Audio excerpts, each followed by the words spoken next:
Hello, and thanks for clicking on my video on the history of the Sega Dreamcast. I appreciate it.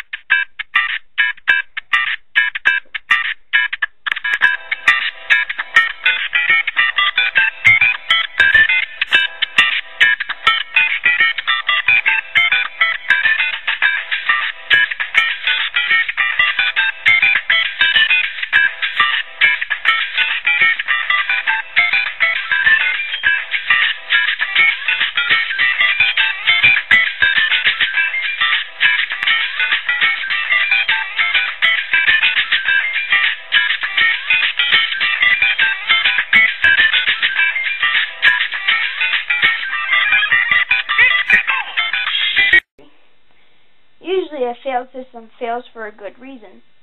The games are bad, the graphics are bad, the hardware is bad, no third-party support, no icon, etc.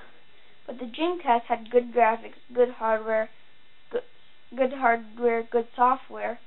It had an icon, it had everything a system needed, but it failed for another reason. It's probably the only somewhat failed console that was actually pretty cool. Nobody looks upon Virtual Boy. Nobody misses the Atari 7800. The Dreamcast had a lot of fans. It was the first 128-bit console. It was supposed to change gaming forever. People no longer liked Sega for releasing systems every year. They were too expensive and complicated. As soon as the Dreamcast came, people had their doubted Sega, and fans decided to continue playing with their Nintendo 64s and PlayStations. The same games that were on the PlayStation and Nintendo 64 were released on the Sega Dreamcast, such as Tomb Raider: The Last Revolution and Rayman 2. The Nintendo fans and PlayStation fans thought it wasn't worth the money, but the Sega fans that only had the Sega Saturn and not the Nintendo 64 or the PlayStation were probably going to go for the Sega Dreamcast next instead of the Nintendo 64 or PlayStation. The Dreamcast was the first one with online play, with SegaNet, but you probably have better odds of finding somebody on MySpace than SegaNet nowadays. I made a joke. It was funny. It was one of the first systems to use Microsoft Windows, making it easier for developers to make games. The memory cards were mini consoles and went into the controller, so you could see miniature images pop up in it when you play a game.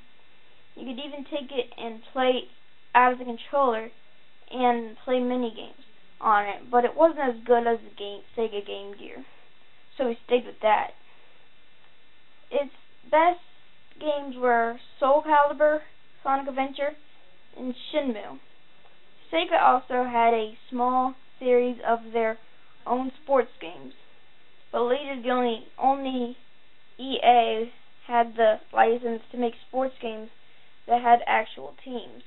But as soon as the rumors came about the PS2, Sega was doomed. Then came the rumors of the GameCube, which was called the Nintendo Dolphin at the time.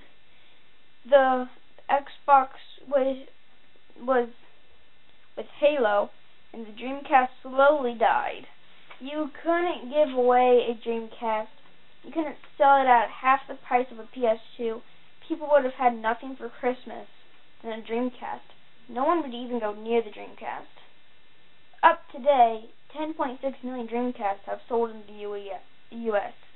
Thanks for listening and watching to my brief history of the Sega Dreamcast. It is a very nice console.